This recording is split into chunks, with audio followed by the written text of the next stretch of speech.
So we have a lot of words that we use: hybrid, blended, flipping, online, distant. And as we think about course design, we have to decide what these words mean for us. So I'd like to discuss the issue of hybrid or blended course design and ways that you might think about how you can organize course content for students and the issues that you have to take into account. So the basic structure for designing a course for blended or hybrid is to think of a before session, a during session, and an after session. The during session is face-to-face, whereas before is online, and the after is also online. And these are coordinated with each other. What happens before the face-to-face meeting online is connected and used or applied during the course.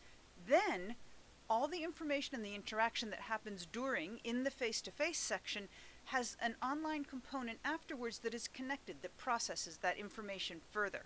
So before is a good time to build knowledge, to get the new information, to have exposure to the new things that you're going to process during the personal interaction of the face-to-face session. And then finally, when you coordinate the after session, which is online, this is where you can have rehearsal of that information and also synthesis. So this fits into Bloom's taxonomy. At the very bottom we have comprehension and knowledge. This is a great thing to put before class, the comprehension and knowledge. Anything that's new, put it in a video, in the readings, and in a web quest, or even a before class quiz, to be able to work with the recall of information and summarizing the information. The analysis and application can happen during class because you've had the students to all of the new information, and then during class is a great time to take care of misunderstandings and to be able to process that with other people. Evaluation and synthesis are really good to have happen after class. After class, everyone can come together and come together online for further discussion, or students can do a peer review, or they can predict what might happen next, or compose a project based on what happened during class.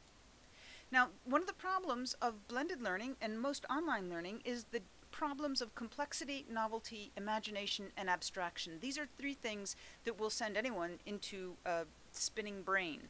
So if there's too much complexity, novelty, if you can imagine too many things and it's really abstract, then there's a lot of adrenaline. And when you're online all by yourself, the problem with this is that fight or flight becomes engaged and executive functioning becomes disengaged. This is a serious problem.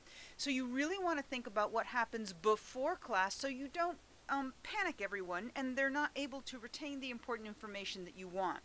So this leads us to the cognitive barriers that we need to account for in our course design. Some of the cognitive barriers that our students will experience is they need to understand the number of steps that they expect to take. In order to address this, it's very important in your before session to have a clear order online so that they know what they need to do. Bulleting lists and making numbered lists are not dumbing down the information. It's accommodating what is important to facilitate learning in that online environment. There's also a potential problem with the perceived length of each step. If a student is able to imagine anything that they want here, it can be pretty confusing. So it's important to have clear instructions in that clear order so that a student understands how much time it's going to take, and they can budget appropriately if they're a kind of person who does budget appropriately. There's also the perceived difficulty of each step. In the before section or in the after section, when a student is by themselves, it's important to scaffold the information in the face-to-face session or to scaffold the information in the order that you present it online before class so that the perceived difficulty of each step is minimized and students are able to learn better. Cognitive load is another problem. So that when we think about the heavy cognitive load, a lot to think about, the number of choices is like this. This is why the aisles of the grocery store become all clogged up. There are so many choices, people don't move their cart. They are overwhelmed by too many cereal brands. So if you're going to have a lot of choices, it's good to have that heavy cognitive load during class so that you're able to talk about it and you're able to work through the difficulties, and they can do the applications as they're making choices in class in their groups with other people. There's also the amount of thought required. It's great to have this cognitive load be heavy after class so that they're able to sit, so they have the sitting quietly time so that they're able to really process through evaluation and synthesis and maybe creation with plenty of time if they're the kind of person who budget plenty of time. The confusion and choice is good to minimize before class because you don't want to confuse them before they come to you where you can begin to do the clarifications. You want it to be very simple. You want them to have the information before they get to you. So less confusion and choice before class. You're going to have lots of choices during class, nice heavy cognitive load so you can process that. And then after class, you can ask for a lot of thought about a particular project because theoretically that's when they have the time to do it. So then we come to this idea of blended versus hybrid. How do we think about these two words? One way to think of it is that hybrid is about scheduling. If I have a Monday, Wednesday, Friday class, I meet Monday and Wednesday, but not Friday. Or maybe I don't meet Wednesday. But our issue of scheduling physical rooms becomes very important.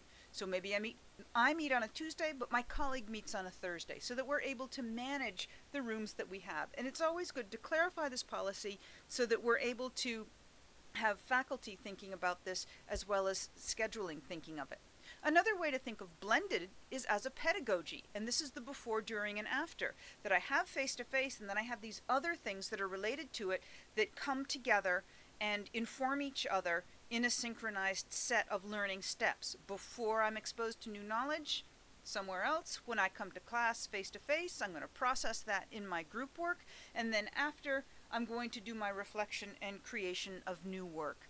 So as we move forwards and try to decide how we want to make this happen, it's important to have our definitions clear, but it's also to be clear about how this learning experience is going to be created for our students.